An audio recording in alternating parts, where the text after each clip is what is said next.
The streets of downtown Chicago were alive with energy. People hurried along the sidewalks, their faces fixed ahead, eyes glued to their phones or darting toward their next destination. Cars honked loudly as they crawled through traffic, and the air buzzed with the hum of conversations, footsteps, and distant sirens. It was just another ordinary day in the heart of the city, where life moved fast and no one had time to spare. Amidst the rush, an elderly woman shuffled slowly along the edge of the sidewalk. Her name was Margaret Whitaker, though no one around her seemed to notice or care. She wore an oversized coat that hung loosely over her thin frame, its fabric faded and worn from years of use. A tattered scarf wrapped around her neck did little to shield her from the chilly wind biting through the urban landscape. Clutched tightly in her hands was a weathered purse, its straps frayed but still holding together somehow. Margaret's steps were hesitant, almost faltering, as if every movement required great effort. Her silver hair peeked out from under a knitted hat, strands escaping here and there to frame her tired face. Lines etched deeply into her skin told stories of decades lived, yet today, those lines seemed sharper than usual, weighed down by worry and confusion. She looked lost, not just physically but emotionally too, as though she didn't belong in this world anymore. Every so often, Margaret would stop and glance around, searching for something familiar. But the towering buildings, flashing billboards, an endless stream of strangers offered no comfort. Instead, they only added to her growing sense of unease. She tried to ask for help once or twice, her voice trembling as she approached random passers-by. "Excuse me," she said softly to a man in a sharp suit, who barely glanced at her before brushing past with a dismissive wave of his hand. Another time, she tapped lightly on the shoulder of a young woman scrolling through her phone. The woman turned briefly, muttered something about being late, and walked away without another word. Each rejection stung, but what hurt most was the sheer indifference. No one stopped. No one cared. To them, Margaret was invisible, a ghost drifting through, the crowd unworthy of attention. Some muttered complaints under their breath when she accidentally blocked their path. Others simply stepped around her, avoiding eye contact as though looking at her might make them responsible for her plight. It wasn't always like this, Margaret thought bitterly. There was a time when people noticed her, when her name carried weight, when doors opened before she even reached them. Now she felt like nothing more than a burden, a relic of the past discarded by a world that had moved on without her. As she stood frozen near the curb, trying to gather the courage to cross the busy street, a black sedan zoomed past, narrowly, missing her. Startled, she stumbled backward, nearly losing her balance. Gasps rippled through the crowd behind her, but no one reached out to steady her.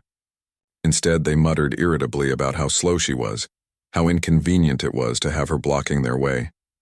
That's when Marcus Johnson noticed her. Marcus was 16 years old, tall for his age, with dark brown skin and warm, curious eyes that seemed to take in everything around him. He had been walking home from school, earbuds dangling loosely around his neck as he listened to music. Unlike many of the other pedestrians, Marcus wasn't rushing anywhere. His backpack bounced lightly against his back as he moved at a leisurely pace, observing the rhythm of the city. When he saw Margaret struggling by the curb, his brow furrowed in concern. Something about her caught his attention. The way she clung to her purse like it contained all the answers to her problems, the defeated slump of her shoulders, the tears glistening in her eyes. Without hesitation, Marcus stepped forward. "Ma'am," he called gently, approaching her with caution. "Are you okay?" Margaret blinked up at him, surprised that anyone had acknowledged her existence. For a moment she didn't respond, unsure whether she could trust this stranger. But then she saw the kindness in his gaze, the genuine concern etched across his young face. Slowly she nodded. I'm lost," she admitted, her voice barely above a whisper. "I don't know where I am." Marcus frowned. "Do you live around here? Can I help you find your way?" She hesitated, shaking her head slightly. "I don't remember. Everything feels wrong." Her words sent a pang of sympathy through Marcus. He couldn't imagine what it must feel like to be so utterly alone in a place as overwhelming as downtown Chicago. Ignoring the impatient murmurs of the crowd around them, he extended his hand. "Let me help you cross the street at least. We can figure things out from there." Margaret hesitated again, but eventually placed her frail hand in his. His grip was firm yet gentle, offering her the stability she desperately needed. Together they stepped off the curb and navigated the chaotic flow of traffic. Horns blared as cars swerved to avoid them, but Marcus didn't flinch. He kept his focus on getting Margaret safely to the other side. Once they reached the sidewalk, Margaret exhaled deeply, leaning against a lamppost for support. "Thank you," she said, her voice thick with emotion. "You're a kind soul." Marcus smiled, though there was a flicker of sadness in his eyes. "No problem, ma'am. What's your name?" "Margaret," she replied. "And you?" "Marcus," he said. "So, Margaret, do you have any idea where you might need to go? Family? Friends?" She shook her head, her expression clouding over. "I don't think so. Or maybe I do, but I can't remember right now," she sighed, rubbing her temples as if trying to chase away the fog clouding her mind. "Everything is so confusing." Marcus nodded thoughtfully. "Okay, well, we'll take it step by step. Let's find somewhere quiet to sit and talk, all right?" Margaret agreed, and Marcus guided her toward a nearby bench. As they sat down, he couldn't shake the feeling that there was more to her story than met the eye. Despite her ragged appearance and apparent confusion, there was an air of dignity about her, a quiet strength that hinted at a life far removed from the chaos of the streets. For the next hour, Marcus stayed by Margaret's side, listening patiently as she pieced together fragments of her memory. She spoke of a big house she used to live in, of parties and laughter long gone silent, of a husband who had passed away years ago, leaving her alone. Yet, despite these glimpses into her past, large gaps remained. Who was she really, and why had no one come looking for her? As the sun began to set, casting golden hues over the city skyline, Marcus made a decision. He couldn't leave Margaret here, vulnerable and forgotten. Whatever secrets lay hidden beneath her fragile exterior, he was determined to uncover the truth, and perhaps in doing so give her the second chance she deserved. Little did he know helping Margaret would change his life forever. After spending some time on the bench, Marcus realized that Margaret needed more than just a quiet place to sit. She was still visibly shaken, her frail body trembling slightly even though she tried to hide it. He glanced at his watch and noticed how late it was getting. If they stayed outside much longer, the temperature would drop, making things harder for her. "Margaret," Marcus said gently, interrupting her fragmented thoughts. "Why don't we go somewhere warmer? There's a cafe nearby. We can grab something to drink and figure out what to do next."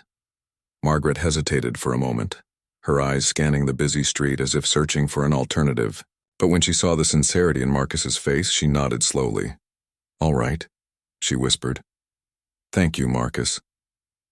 With careful guidance, Marcus helped Margaret stand up and led her toward the cafe.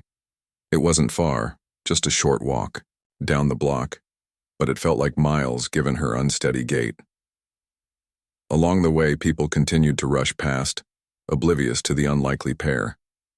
Some gave them curious glances, but no one stopped to ask questions or offer assistance. When they arrived at the cafe, the warmth of the space enveloped them immediately. The smell of freshly brewed coffee and baked goods filled the air, creating a comforting contrast to the cold streets outside. Marcus guided Margaret to a quiet corner table near the window, where they could talk without being disturbed. "I'll get us something to drink," Marcus offered, pulling out his wallet. He didn't have much money left after buying lunch earlier, but he figured this was worth it. A few minutes later, he returned with 2 cups of hot coffee, one for him and one for Margaret, and set them down on the table. "Here you go," he said, pushing the cup closer to her. "Careful, it's hot." Margaret wrapped her hands around the cup, savoring its warmth. For the first time since Marcus had met her, she looked a little less lost. Her fingers traced the rim of the cup absent-mindedly as she stared into the steam rising from it. "So," Marcus began, breaking the silence. Can you tell me anything else about yourself? Like where you live or who might be worried about you? Margaret sighed deeply, her gaze dropping to the table. I don't know, she admitted. Everything feels blurry. I remember living in a big house once, but I haven't been there in a long time. My husband, he passed away years ago. After that, I think I lived alone. Or maybe not. I'm not sure anymore. Her words trailed off, and Marcus could see the frustration building in her eyes. Losing your memory must feel like trying to put together a puzzle with half the pieces missing, he thought. He wanted to reassure her, to let her know that everything would be okay, but he wasn't sure if he believed it himself. What about family? Marcus asked cautiously. Do you have kids or grandchildren? Margaret shook her head. No children, just distant relatives, but I don't think they'd care if I disappeared. She said it matter-of-factly, without bitterness, but Marcus couldn't help feeling a pang of sadness. How could anyone not care about someone as kind and gentle as Margaret? Determined to find some clue that might help, Marcus leaned forward. Can I look inside your purse? Maybe there's something in there that can give us a lead. At first, Margaret seemed reluctant, clutching the purse tightly against her chest, but after a moment she nodded and handed it over. As Marcus opened it, he found a jumble of items, a few crumpled receipts, an old tissue packet, and a small collection of random objects that didn't seem particularly useful. Then, buried beneath everything else, he spotted something interesting, a business card. He pulled it out carefully and examined it. The card was elegant, printed on thick paper with gold lettering. It read, Carter and Associates, attorneys at Law Suite 4500, Willis Tower, Chicago. Below the firm's name was a handwritten note. Call Mr. Carter. Urgent. Marcus raised an eyebrow. Do you know who this is? He asked, showing the card to Margaret. She squinted at it, her brow furrowing in concentration. I think so, she murmured. It sounds familiar, but I can't remember why. Encouraged by this discovery, Marcus dug deeper into the purse and found another intriguing item, a key. It was small but sturdy, with a tag attached that read, Penthouse Suite, Lakeshore Apartments. This looks important too, Marcus said, holding up the key. Does this mean anything to you?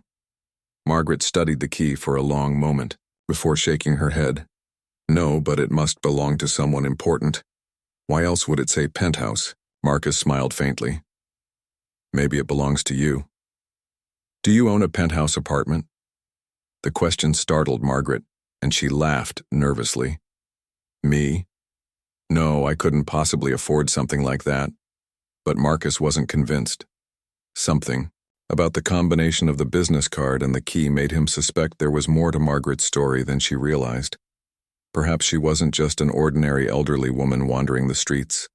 Maybe she came from a world far different from the one she currently inhabited. Deciding to focus on practical matters for now, Marcus turned his attention back to Margaret. You should eat something, he suggested. You've had a rough day and I bet you're hungry. Margaret nodded weakly. That sounds nice, but I don't have any money. It's okay, Marcus assured her. I'll cover it. He flagged down a waitress and ordered a sandwich and a bowl of soup for Margaret.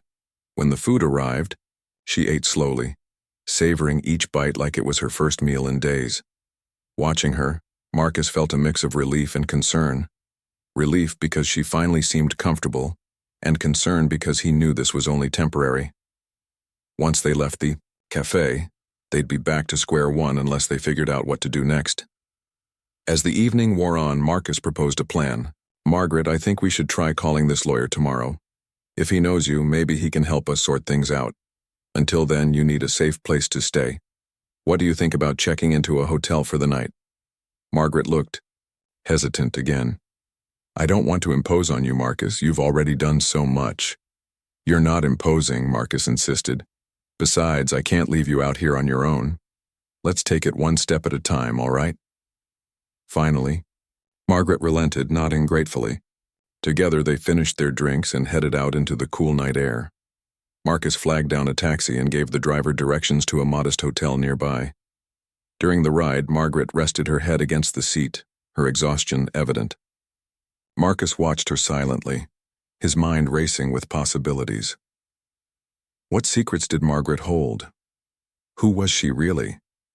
And why had everyone ignored her until now? For now, those questions would have to wait. All that mattered was keeping her safe and helping her regain her footing. Whatever challenges lay ahead, Marcus was determined to see this through. Not just because it was the right thing to do, but because deep down, he felt a connection to Margaret. Beneath her fragile exterior, there was strength and resilience, qualities he admired and respected. When they arrived at the hotel, Marcus checked them in using the last of his cash. He escorted Margaret to her room, ensuring she was settled comfortably before saying goodnight. As he walked home under the glow of the city lights, he couldn't shake the feeling that he was part of something bigger than himself. Helping Margaret wasn't just an act of kindness, it was the beginning of a journey neither of them could have anticipated. The next morning, Marcus woke up early, his mind buzzing with thoughts about Margaret. He had promised to help her figure out who she was and where she belonged, and he wasn't about to back down now. After grabbing a quick breakfast, he headed to the hotel where they had stayed the night before. When he arrived at her room, Margaret greeted him with a small smile. She looked better than she had the previous day, more rested though still uncertain. Her eyes lit up when she saw Marcus, clearly relieved that he hadn't abandoned her. "Good morning," she said softly. "I didn't think you'd come back." "Of course I came back," Marcus replied with a grin. "We've got work to do, remember? Let's go see this lawyer." Margaret nodded, clutching the business card and key tightly in her hand. Together they took a taxi to Willis Tower, one of the tallest buildings in the city. As they stepped into the grand lobby, Margaret seemed overwhelmed by the opulence surrounding them. The gleaming marble floors, high ceilings, and bustling crowd made her shrink back slightly, but Marcus placed a reassuring hand on her arm. "It's okay," he whispered. "We'll find our way." They followed the signs to the law firm listed on the card. When they reached the reception desk, Marcus explained their situation to the young woman sitting there. She raised an eyebrow skeptically, glancing at Margaret's disheveled appearance. "I need to speak with Mr. Carter," Marcus insisted. "It's urgent." The receptionist hesitated but eventually picked up the phone and spoke quietly into it.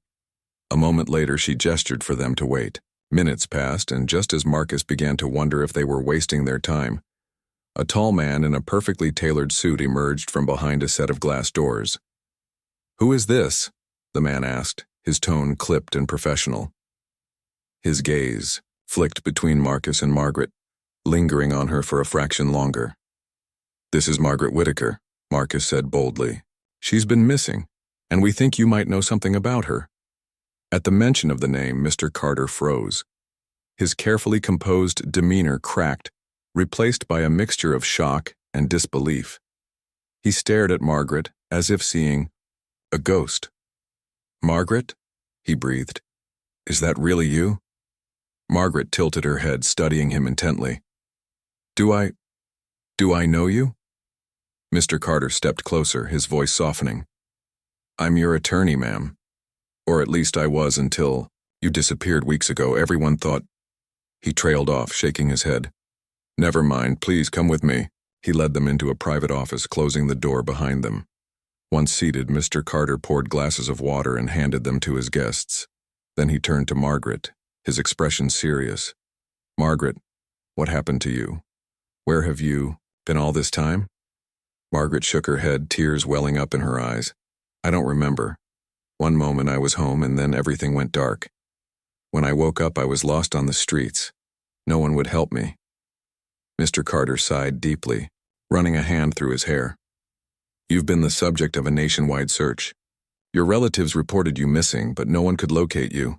We feared the worst." Marcus leaned forward, curiosity getting the better of him. "Relatives? What kind of relatives?" The lawyer hesitated, glancing at Margaret before answering. "Let's just say your family has been quite eager to assume control of your estate during your absence." Margaret frowned, confused. "My estate?" What are you talking about? Mr. Carter exchanged a glance with Marcus before speaking again. Margaret, you're not just any elderly woman.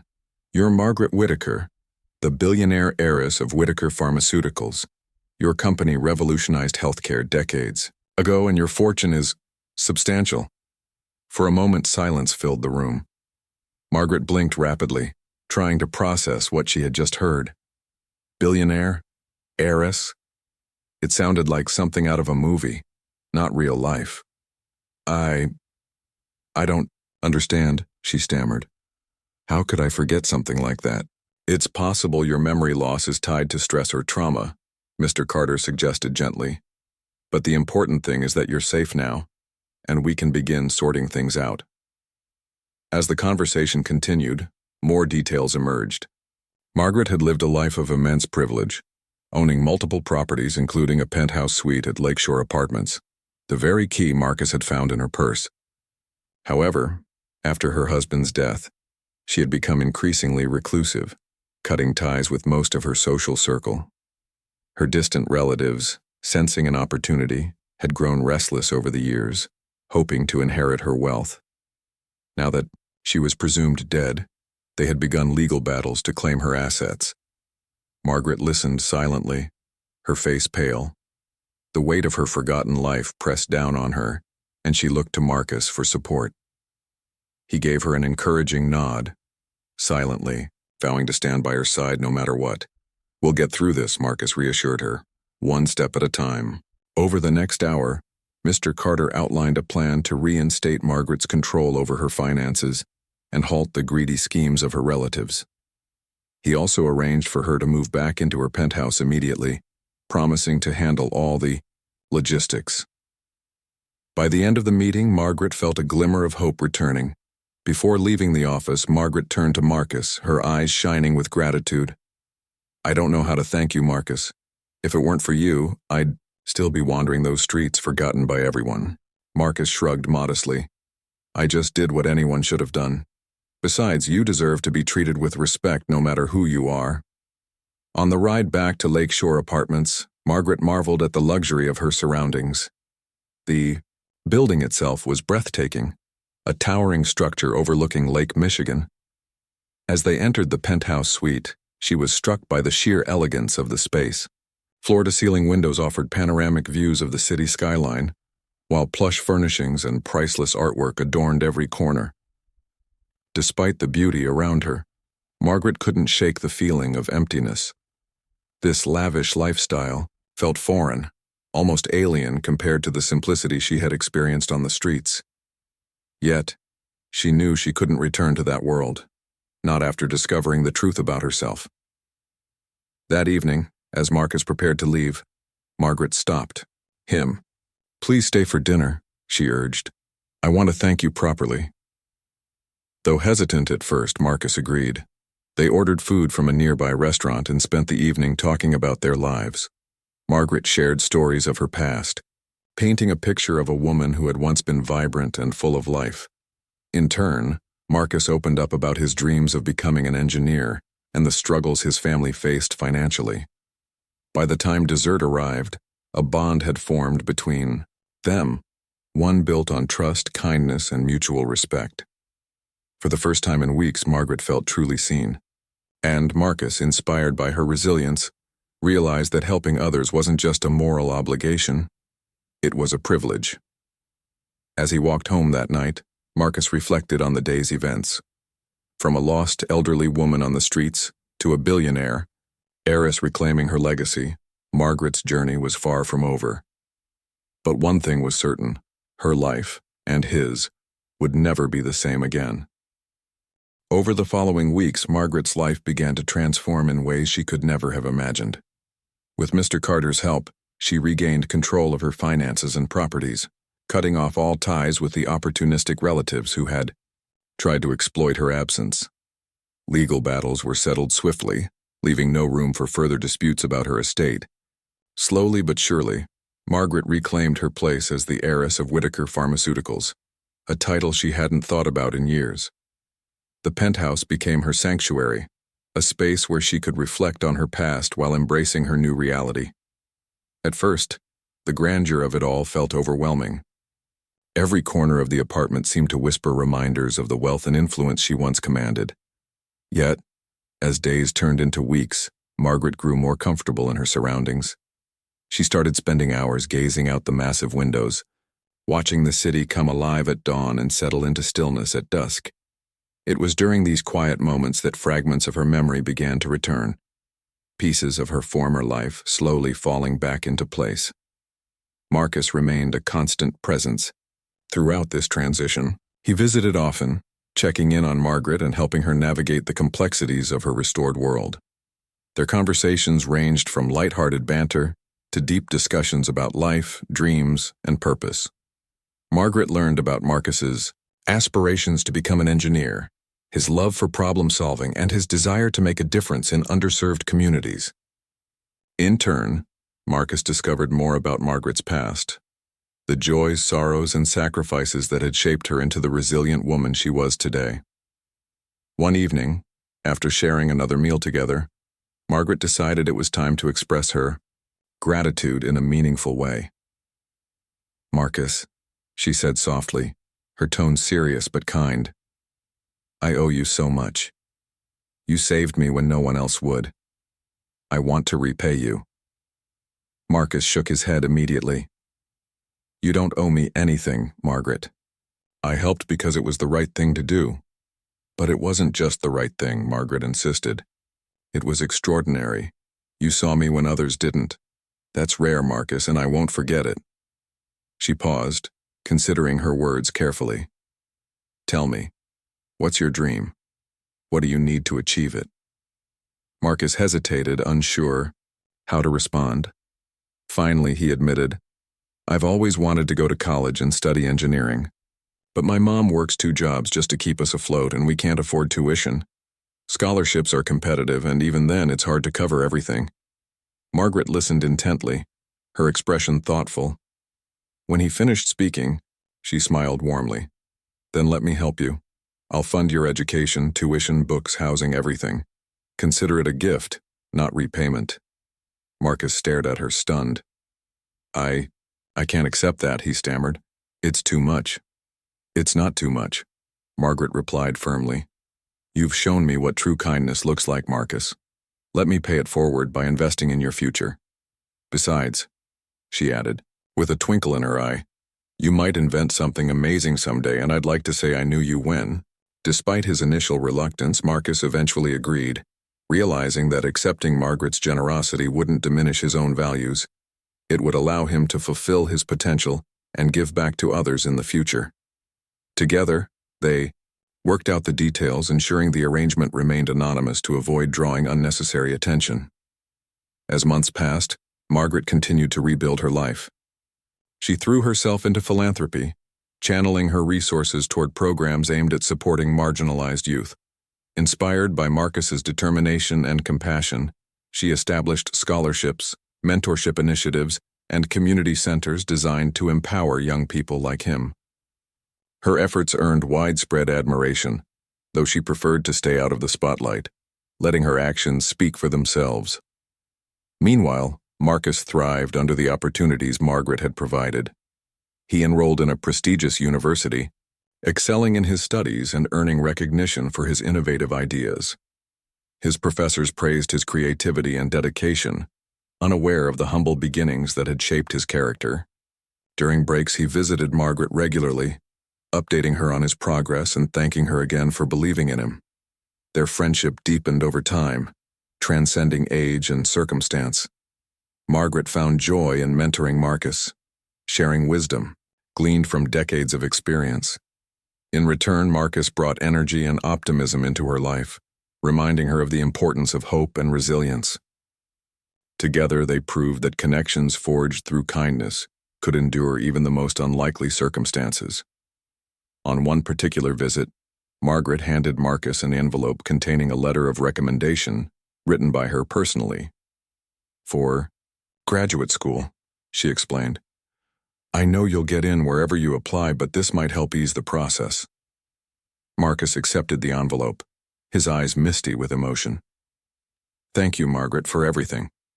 I wouldn't be here without you, You'd be surprised what you're capable of achieving on your own, Margaret said gently. But I'm glad I got to play a small part in your journey. As the sun set outside the penthouse windows, casting golden hues across the room, Marcus realized how profoundly Margaret had changed his life, and how much he had impacted hers in return. They were proof that acts of kindness, no matter how small, could ripple outward, touching lives in ways neither party could predict.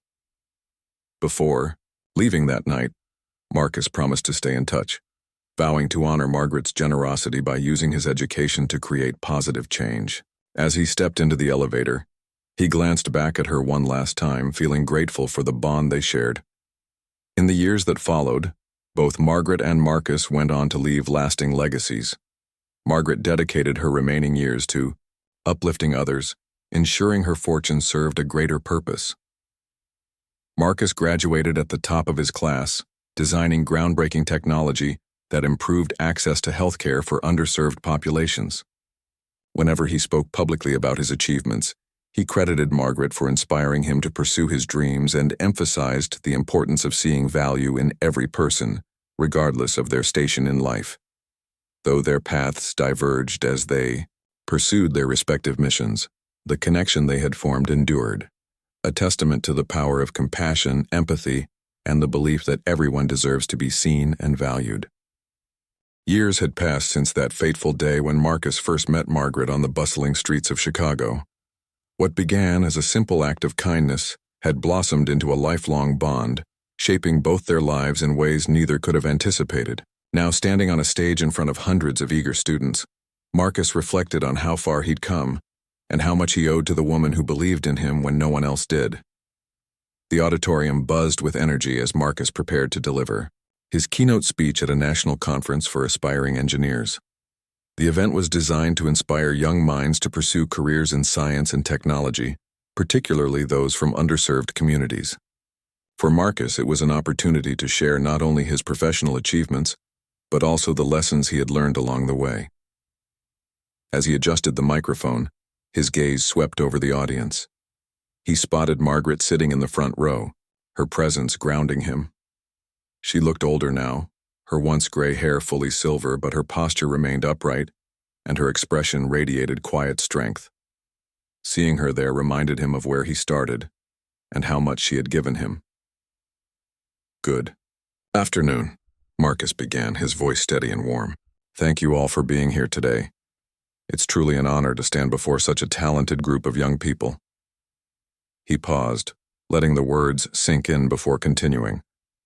"When I was your age, I never imagined I'd be standing on this stage. Growing up, my family struggled to make ends meet. College seemed like a distant dream, one I couldn't afford to chase. But then something happened that changed everything." Marcus paused again, glancing toward Margaret. "I met someone who taught me the value of seeing beyond appearances. She showed me that everyone has worth, even if society doesn't always recognize it. Her name is Margaret Whitaker, and without her, I wouldn't be here today." A ripple of murmurs spread through the audience as they turned to look at Margaret. She smiled modestly, waving off the attention, but her eyes glistened with emotion. "Margaret wasn't always wealthy or powerful," Marcus continued. "In fact, when I met her, she was lost, literally and figuratively. She wandered the streets of Chicago, ignored by almost everyone around her. But when I stopped to help her, I discovered a remarkable woman beneath the surface, someone who had lived a life full of challenges and triumphs, resilience and grace." He went on to recount parts of their story, their unlikely friendship, the revelation of Margaret's true identity, and the generosity that allowed him to pursue his dreams.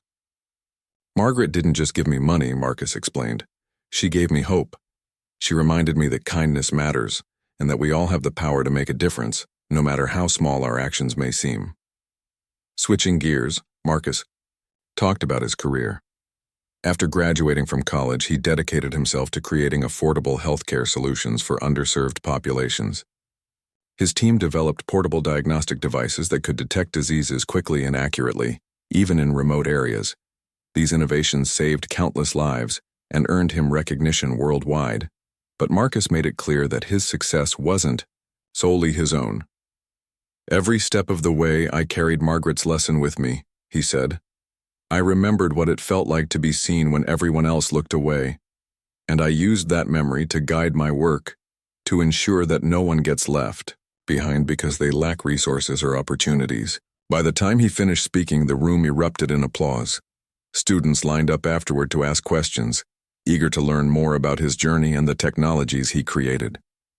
Through it all, Margaret sat quietly, watching with pride as Marcus inspired the next generation of thinkers and doers.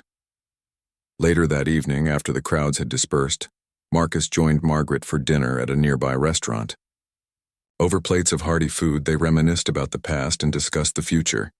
"You've done amazing things, Marcus," Margaret said, her voice filled with admiration. "I'm so proud of you." "I couldn't have done any of it without you," Marcus replied earnestly. "You showed me what it means to live with purpose, to use whatever gifts we have to lift others up." Margaret smiled, her eyes twinkling. "You're too kind. But remember, the credit belongs to you. You worked hard, stayed humble, and never forgot where you came from. That's why you've achieved so much." Their conversation shifted to lighter topics, laughter filling the air as they shared stories and jokes. Despite the years that had passed, their connection remained as strong as ever, a testament to the foundation of trust and mutual respect they had built together.